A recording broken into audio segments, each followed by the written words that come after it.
Olá, boa noite. Você já está assistindo o Consumidor em Pauta, um programa de utilidade pública da TVE que vai ao ar diariamente de segunda a sexta-feira. Nós tratamos aqui de direito do consumidor, direito do trabalho, direito de família e direito previdenciário.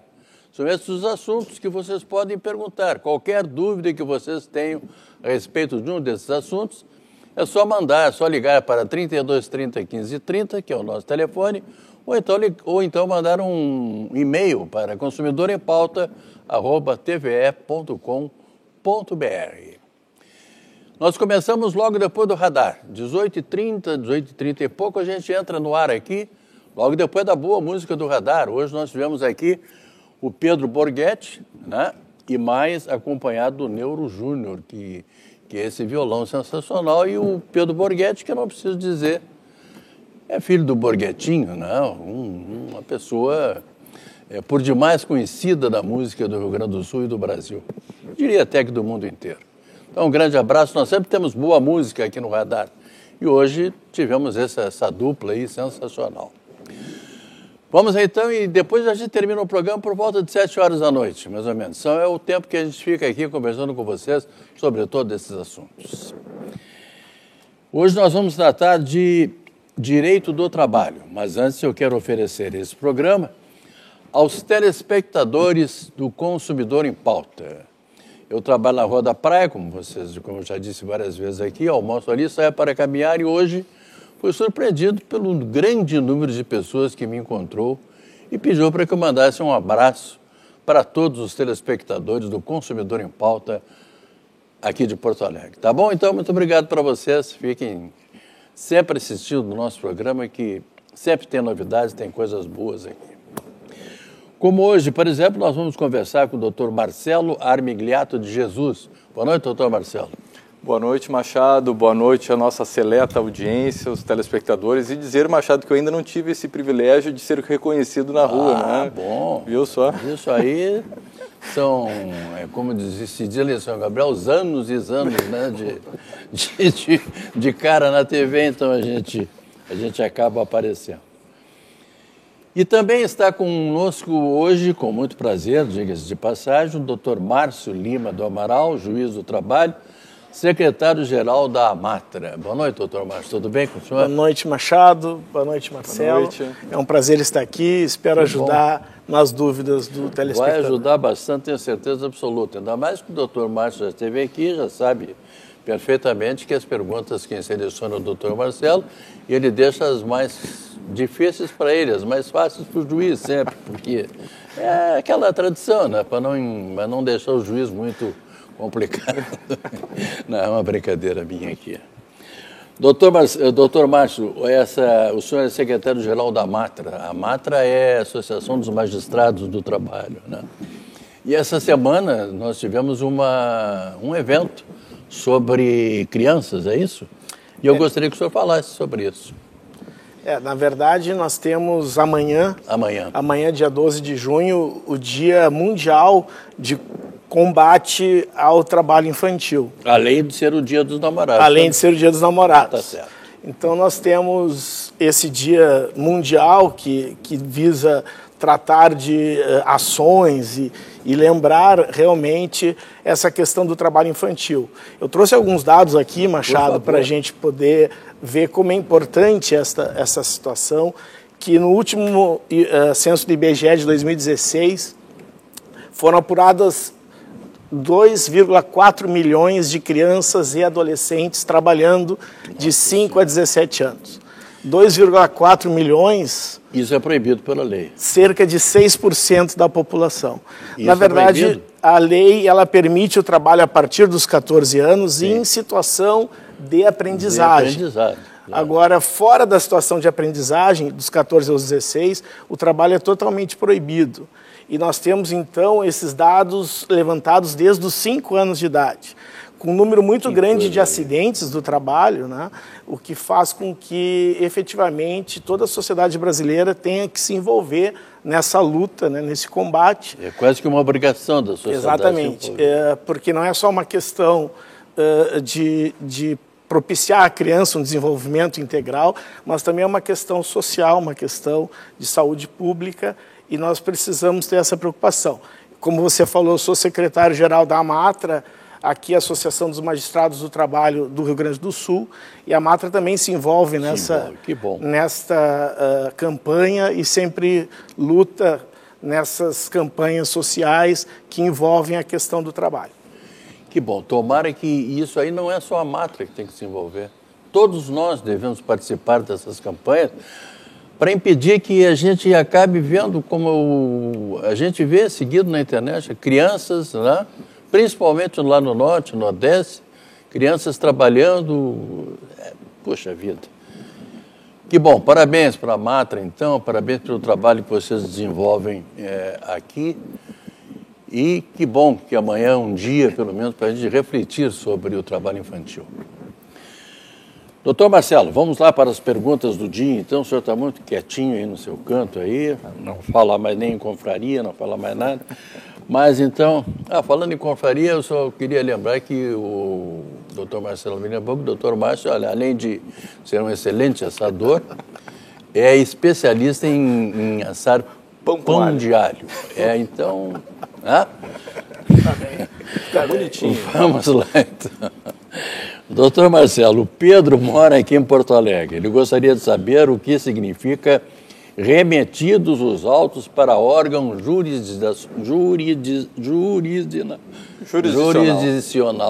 jurisdicional competente para processar recurso. E quanto tempo demora para receber os valores depois dessa fase?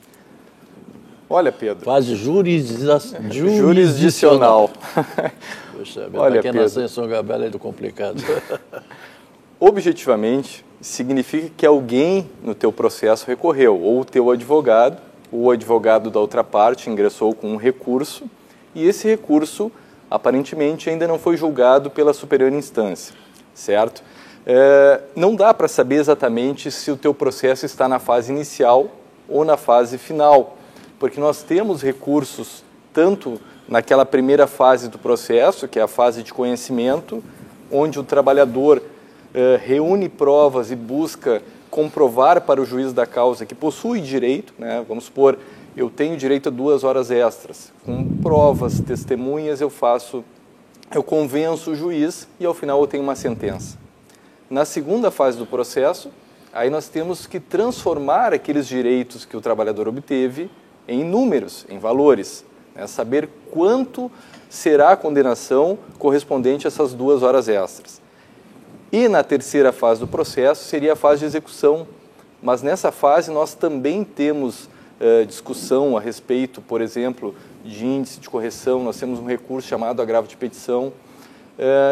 Então eu não saberia lhe dizer exatamente em que fase está o seu processo, mas acho que o seu churrasco vai demorar um pouquinho, viu, seu Pedro? E a pessoa mais indicada, na verdade, para lhe dar uma informação mais precisa, seria o seu próprio advogado. A gente sabe, Machado, que muitas vezes o cliente acaba perdendo o contato com o advogado. Então, se esse for o caso do nosso telespectador Pedro, procure a OAB, na própria internet, através do Google, existe um cadastro nacional dos advogados e ali facilmente, com o nome do seu advogado ou com o registro da OAB dele, você conseguirá obter o endereço e o telefone desse profissional. Tá certo. Doutor Márcio, tem uma pergunta aqui de um telespectador que pede para não ser identificado, mas ele mora em Canoas. Ele diz o seguinte, que ele trabalha há mais de 15 anos na SEASA como autônomo, mas que 2 vezes por semana ele trabalha para o mesmo patrão. Ele quer saber se ele tem algum direito, já que ele trabalha 2 vezes para a mesma pessoa durante a semana. Bem, Machado, Nós estamos, nesse caso, discutindo a existência ou não da relação de emprego. Isso. E para que haja relação de emprego, é preciso a não eventualidade, é preciso a subordinação, é preciso também que seja remunerado esse trabalho e que seja pessoal esse trabalho prestado por esse trabalhador. Então, preenchidos esses pressupostos, haverá relação de emprego. Como ele fala que trabalha 2 vezes por semana, para o mesmo tomador, isso dá um indício de não eventualidade, isto é, dá um indício de continuidade. Se houver os outros requisitos também, que é a subordinação, a pessoalidade, e for remunerado, provavelmente haja caracterização da relação de emprego e ele poderá buscar este reconhecimento na Justiça do Trabalho. Quero só lembrar aos telespectadores que esse programa também poderá ser assistido amanhã a partir das 20 horas no YouTube.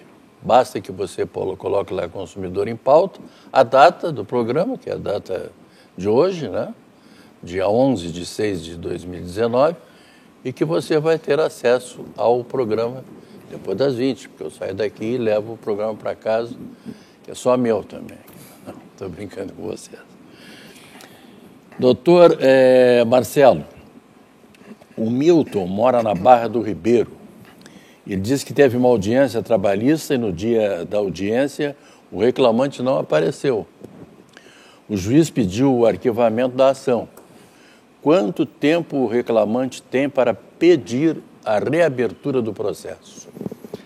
Olha, seu Milton, o trabalhador ele possui um prazo para ajuizar uma ação trabalhista de 2 anos contados da data do término da relação de trabalho. Esse é o prazo que nós chamamos de prazo prescricional. Porém, existe um entendimento, a súmula 268 do TST, que diz que, uma vez ajuizada a ação, ainda que ela seja posteriormente arquivada, o prazo prescricional será interrompido, certo? E com a interrupção significa que ele passará a contar novamente do zero, né? Então nós teríamos mais 2 anos de possibilidade de ajuizamento dessa ação. É claro que a CLT tem algumas regrinhas que tratam disso também. Nós temos lá, por exemplo, o artigo 732 da CLT, que diz que aquele reclamante que motivar o arquivamento de 2 processos seguidos, ele terá uma penalidade, ele não poderá ajuizar uma nova ação num prazo de 6 meses, só passando esse prazo de 6 meses. E nós temos também lá o artigo 844, parágrafo 2º da CLT, que veio com a reforma trabalhista, que diz que aquele reclamante que der causa ao arquivamento, para ajuizar uma nova ação, ele terá que pagar as custas do processo, ainda que tenha o benefício da justiça gratuita. Felizmente, Machado, o nosso tribunal tem entendido que essa parte aí é inconstitucional. Por quê? Porque ou a pessoa tem a justiça gratuita ou não tem. E se a pessoa tem a justiça gratuita, ela não precisa pagar as custas do processo, né? Eu vejo aqui no seu Milton uma preocupação, né? Provavelmente ele, empresário, de repente se ele tem uma empresa pequena, ele está preocupado, de repente ele tem alguma viagem, algum compromisso, ele está preocupado com a realização de uma nova audiência. Poderia indicar para ele que converse com o seu advogado e, de repente, né, quem sabe, Machado, propõe um acordo para o advogado do reclamante, que já é conhecido, e quem sabe aí chegue num acordo, encaminhe lá, por exemplo, um acordo extrajudicial para a homologação.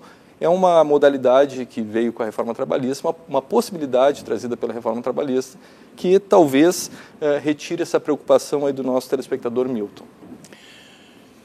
Além de conversar com o doutor Marcelo Armigliato Jesus, coisa que acontece toda semana aqui, eu também hoje estou conversando com o doutor Márcio Lima do Amaral, que é juiz do trabalho e secretário-geral da Amatra.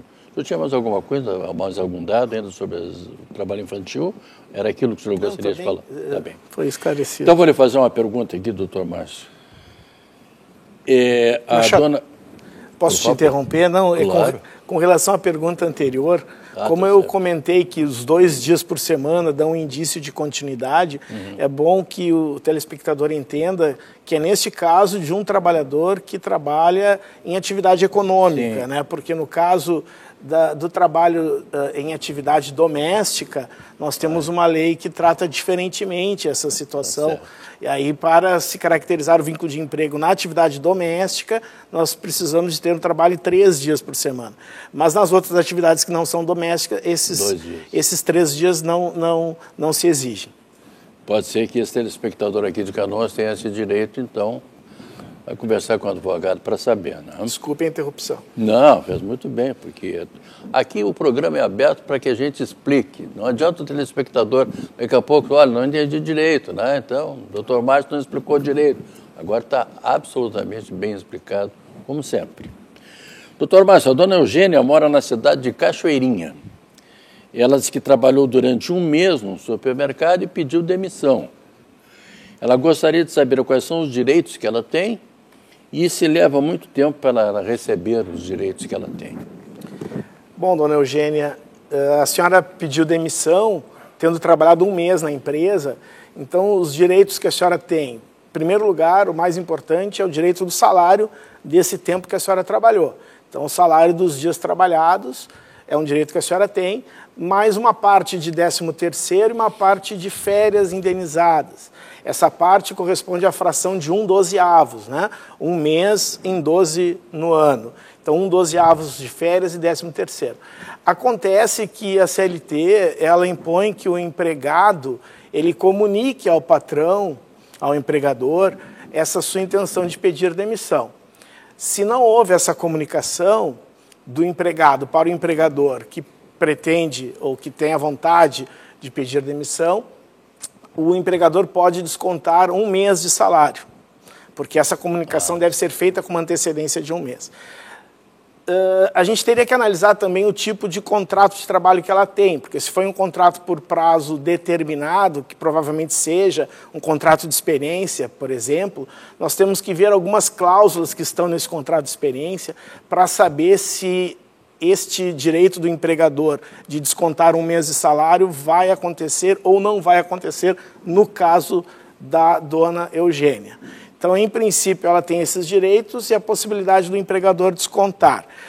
Com relação ao prazo, que ela pergunta também, depois do pedido de demissão, o empregador tem 10 dias para pagar as parcelas rescisórias. Se ele não pagar em 10 dias, incide uma multa também para o empregador, que é a multa de 1 salário do empregado. Então, dona Eugênia, a senhora tenha muito cuidado aí, porque senão daqui a pouco a senhora vai estar pagando mais do que vai estar recebendo. Pode ser. Pode ser, né? Então, tá bem. Doutor Marcelo Armigliati Jesus, vou fazer a pergunta que chega lá da cidade de Rio Pardo. A pergunta é da dona Neuza. Ela foi demitida sem justa causa no final de dezembro de 2018. Dei entrada no seguro-desemprego em janeiro de 2019. E em março de 2019 fiquei grávida. Gostaria de saber se nessas condições terei direito a receber o auxílio referente à licença maternidade. Olha, dona Neuza, essa pergunta ela é interessante, porque ela reúne, na verdade, regras do direito do trabalho e regras do direito previdenciário também. Tá? Nós precisamos fazer 2 análises para dar uma resposta completa aqui. A primeira análise diz respeito à concomitância de benefícios. Tá? Não pode, o seguro-desemprego, você não pode receber o seguro-desemprego de maneira concomitante a qualquer outro benefício da Previdência Social. Tá? Então, a primeira análise é saber se vai haver um recebimento concomitante. Você diz que foi despedida em dezembro de 2018 e que encaminhou o seguro-desemprego em janeiro de 2019. O seguro-desemprego, Machado, ele pode variar entre 3 e no máximo 5 parcelas. Vamos imaginar que tenha sido o caso dela de 5 parcelas. Então, fevereiro, março, abril, maio, junho. Junho se encerraria o pagamento desse seguro-desemprego. Ou seja, não haveria um recebimento de maneira concomitante. Então, por esse requisito estaria ok, poderia receber esse benefício sem problema algum. Agora, ela pergunta ali da licença maternidade. ela diz que ficou grávida em março de 2019. Março de 2019, a gente pode projetar aí o nascimento da criança para janeiro, final de dezembro, janeiro de 2020, certo? Ela não está contribuindo, ou pelo menos não há notícias aqui de que ela esteja procurando um novo emprego. Nessa condição, eu vou precisar fazer uma análise me socorrendo do direito previdenciário. Né? Por quê? Porque o direito previdenciário, de regra, ele exige contribuição. A Previdência é um sistema contributivo. De regra, aquele que está pagando vai ter direito a um determinado benefício. Mas o próprio sistema se encarrega de trazer algumas exceções.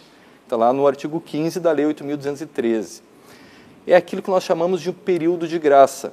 É um período onde o trabalhador, mesmo desempregado, mesmo sem contribuir para o INSS, ele mantém a proteção, ele mantém a qualidade de segurado. Para o segurado empregado, que é o caso da nossa telespectadora, esse período de graça, ele é de 12 meses e, se a pessoa estiver procurando emprego, esse período se prorroga por mais 12 meses. Então, e uma outra questão importante é quando fazer análise dessas condições, para ver se ela está protegida ainda pelo sistema ou não. É no dia do nascimento? Não, não é no dia do nascimento. O salário, a licença maternidade, ela é devida 28 dias antes do parto.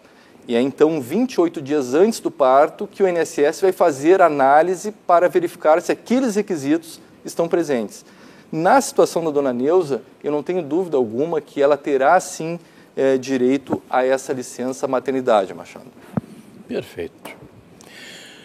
Doutor Márcio, o Haroldo aqui de Porto Alegre, ele trabalha numa empresa de vendas, mas ele está desconfiado que o computador onde ele trabalha está sendo monitorado pelo chefe dele. E ele quer saber se o chefe tem esse direito.